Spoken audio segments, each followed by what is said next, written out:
हुआ इस बार सारा व्यवस्था फेल है। सारा जनता हमको गाली देता है, मुखिया जी आपको काहे प्रतिनिधि चुने, यहाँ कोई व्यवस्था नहीं। तीनों मुखिया जी गाली सुन रहे हैं। सीओ साहब क्या कर रहे हैं, सूचना मॉनिटरिंग कर रहे हैं, ब्लॉक पर तो एक दिन भी आते नहीं हैं। हम लोग से 3 दिन मिलना हो गया, कहाँ सीओ साहब है हमको पता नहीं है। सीओ साहब हमारे नए नए हैं, उनमें 1-2 यहाँ का दलाल सट गया है, वो उनको बरगला रहा है, इसीलिए सारा प्रखंड का अव्यवस्थित हो गए हैं। नमस्कार, मैं रवि भारद्वाज, आप लोग देख रहे हैं मोबाइल टीवी। और सलहा सैदपुर बरारी 2 के जदयू प्रखंड अध्यक्ष हमारे साथ मौजूद हैं और इनसे बात करेंगे।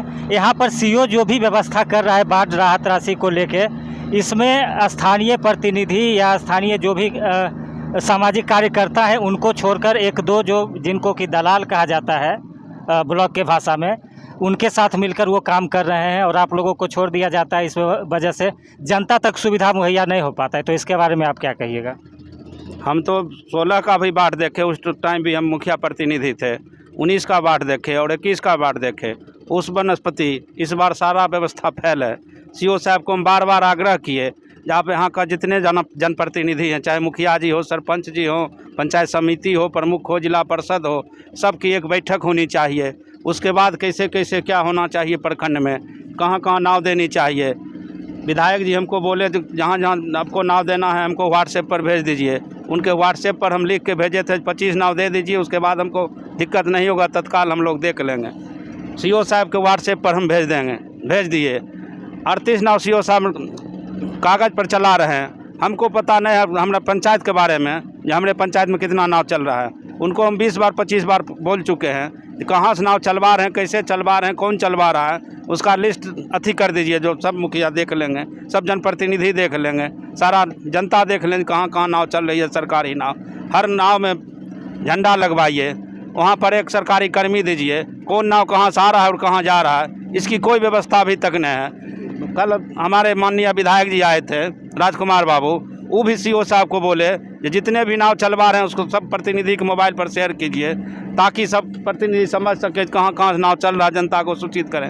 हमको फ़ोन कहीं से आता है, मुखिया जी यहाँ पेशेंट बीमार है, हमारा हालत सीरियस है। सीओ साहब को कहते हैं फलना वार्ड में आपका एक भी नाव नहीं चल रहा है, बस मुखिया जी भेज रहे हैं, बस मुखिया जी भेज रहे हैं। आज तक कहीं नाव नहीं पहुँचा है। एक बच्ची ओजन टोला में डूब गई, सुबह 20 बार हमको कॉल किया, ये लाश ऊपर हो गया, इसको हमको पोस्टमार्टम में भेजना है। सीओ साहब को कॉल हम लगाते हैं, बस भेज रहे हैं मुखिया जी, भेज रहे हैं मुखिया जी, बस आश्वासन सिर्फ देते हैं, धरातल पर कोई काम नहीं हुआ। इस बार सारा व्यवस्था फेल है। सारा जनता हमको गाली देता है, मुखिया जी आपको काहे प्रतिनिधि चुने, यहाँ कोई व्यवस्था नहीं। तीनों मुखिया जी गाली सुन रहे हैं। सीओ साहब क्या कर रहे हैं, सूचना मॉनिटरिंग कर रहे हैं, ब्लॉक पर तो एक दिन भी आते नहीं हैं। हम लोग से 3 दिन मिलना हो गया, कहाँ सीओ साहब है हमको पता नहीं है।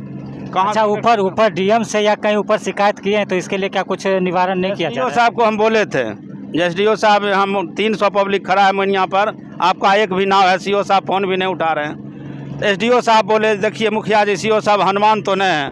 उसके बाद उनसे भी हम बात करना छोड़ दिए, वो भी सपोर्ट किए। उसके बाद हम सीओ साहब को बार बार फ़ोन करते हैं, एसडीओ साहब को फ़ोन करना हम छोड़ दिए। डीएम साहब पर लगाए, संजोग से बात नहीं हो पाई, इसलिए डीएम साहब के बारे में हमको कुछ नहीं बता सके। मतलब ये तो आम जनता का सीधा सीधी देखा जाए तो क्षति है। मान लीजिए हर बार यही होता है कि बाढ़ तो 5 से 6 दिन पानी रहता है, 3-4 दिन व्यवस्था में निकल जाता है, एक दिन पानी घटना शुरू हो जाता है तो मुश्किल से 1-2 दिन हो पाता है, और बाकी क्या होता है कि सारा 5-6 दिन का बिल निकल जाता है, खाने का हो या फिर नाव का हो, हर चीज़ का बिल निकल जाता है।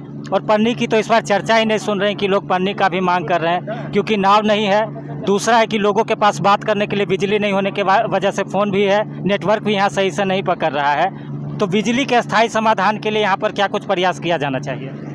बिजली की व्यवस्था के लिए यहाँ हम लोग बार बार मांग करते हैं, यहाँ का ग्रिड ऊंचा होना चाहिए, कम से कम 5 फीट ऊंचा हो जाएगा, तब हम लोग बिजली से बाधित नहीं रहेंगे। सबसे बड़ा कष्ट है यहाँ बिजली जो कट गई है, इसलिए हम लोग को बात करना भी हर जगह मुश्किल हो गया, कहीं हम बात नहीं कर पाते हैं। कोई जनता हमसे बात नहीं कर सकता है कहाँ फंसा हुआ है, किसके साथ क्या घटना हो जाएगा, दुर्घटना हो जाएगा। क्योंकि वो लोग बार बार मोबाइल पर फ़ोन करने का प्रयास करता है, यहाँ नेटवर्क नहीं रहने के कारण जनता से भी संपर्क टूट जाता है। हम अपना प्रखंड को भी नहीं देख सकते हैं कौन कहाँ फंसा हुआ, किसके साथ क्या घटना हो रहा है, ये सब समस्या है। जब तक ग्रिड यहाँ का ऊंचा नहीं होगा, बार बार हर प्रतिनिधि से, सांसद जी, विधायक जी, सबको हम बोल रहे हैं बार बार, हमारा ग्रिड ऊंचा करवा दीजिए। सबसे पहला काम यही कीजिए, उसके बाद और जो विकास करना है कीजिए। सबसे पहले यही विकास कीजिए, हमारा ग्रिड ऊंचा होना चाहिए। अच्छा, कुछ अस्थाई नाव या इस तरीके का जो इनके टीम का ये नाव होता है, तो क्या कुछ अस्थाई नाव यहाँ प्रखंड में खरीद के नहीं रखा जा सकता? क्योंकि हर साल बाढ़ तो आना ही है, तो इसकी अगर अस्थाई व्यवस्था कुछ अर्जेंट के लिए कर दी जाए, ताकि अर्जेंट में किसी भी तरीके का बात होता है या पानी अचानक से आ गया तो उसमें कुछ समाधान हो पाए, तो इसके लिए क्या कुछ प्रयास आप लोग कर रहे हैं? 16 की बाढ़ में जिला से कुछ नाव आई थी, लगभग हमको लगता है 10 नाव आई थी। तो उसमें हम लोग भी 2-3 नाव को ले गए। उसके बाद हमको पूंजी लगा के बनवाना पड़ा, क्योंकि वो सब टेंडर वर्क नाव था, कोई नाव पानी में चलने वाला नहीं था। यदि उसको हम पानी में चला देते तो दुर्घटना हो जाती। हम लोग मार्केट से चदरा मंगवा के, उसमें चदरा लगवा के किसी तरह साल 2 साल चलवाए। उसमें भी लूट खसोट बहुत ज़्यादा था, इसलिए वैसा नाव हम मांग बार बार नहीं करते हैं। क्योंकि एक बार देखे जो भी नाव आया, पानी में चलने की स्थिति में नाव नहीं थी, सिर्फ कागज़ पर नाव आया था, उसमें मजबूती नहीं था। कहाँ से नाव आया, हम अपने लाइफ में पहला बार देखे। मिला जुला के सामो की जनता भी भगवान के भरोसे है, क्योंकि जिनके हाथ में पावर है उनको बाढ़ का कुछ आइडिया नहीं है और व्यवस्था करने लायक भी वो नहीं है। तो क्या मतलब इसी तरीके से जनता रह जाए? देखिए, सीओ साहब हमारे नए हैं, उनमें 1-2 यहाँ का दलाल सट गया है, वो उनको बरगला रहा है, इसीलिए सारा प्रखंड का अव्यवस्थित हो गए हैं। सीओ साहब को प्रतिनिधि से मिलकर करते तब इतना समस्या खड़ा नहीं होता। चूँकि सीओ साहब प्रतिनिधि सबको छोड़ दिए, 1-2 दलाल के चक्कर में सीओ साहब फंस गए हैं, इसीलिए उनका सारा व्यवस्था फेल हो गया। नहीं, आप वार्ड जाकर घूम लीजिए, कहीं न कोई नहीं कहेगा कि हमारे यहाँ नाव आया है। अब कहाँ नाव चलवा रहे हैं हमको समझ में नहीं आता है। नहीं कहीं कोई नाव झंडा बांधा हुआ है, पब्लिक समझ भी नहीं पाएगा जी सरकारी है कि प्राइवेट है। हम सीओ साहब कोई भी बोले नाम झंडा लगवाइए, उसके बाद हर जगह चलवाइए, सारा ग्रुप में डाल दीजिए, जो पब्लिक भी समझे कौन नाव कहाँ से चल रही है, कहाँ से आ रही है। वहाँ एक रजिस्टर रखिए पुल के पास, वहाँ मेंटेन होना चाहिए कौन नाव कहाँ से आया, किस वार्ड से क्या बार नाव आया, कौन नाव कहाँ से आया। 44 वार्ड है, 44 वार्ड में कहाँ कहाँ नाव चल रही है, इसकी हमको पता नहीं। तो इस तरीके का कई शिकायत है, जो कि किसी वार्ड में नाव नहीं है, तो किसी वार्ड में जो खाना बनाने के लिए अनाज दिया गया है तो वहाँ खाना नहीं बन रहा है, तो इस तरीके की शिकायत आ रही है। तो अब इस वीडियो को अगर आप देख रहे हैं, तो सीओ साहब यहाँ पर अगर आप इस वीडियो को देख रहे हैं तो इस पर संज्ञान लीजिए, और जो भी व्यवस्था आपकी तरफ से दिया गया है वो जनता तक पहुँचे, इसको लेकर आप कुछ उपाय कीजिए। धन्यवाद।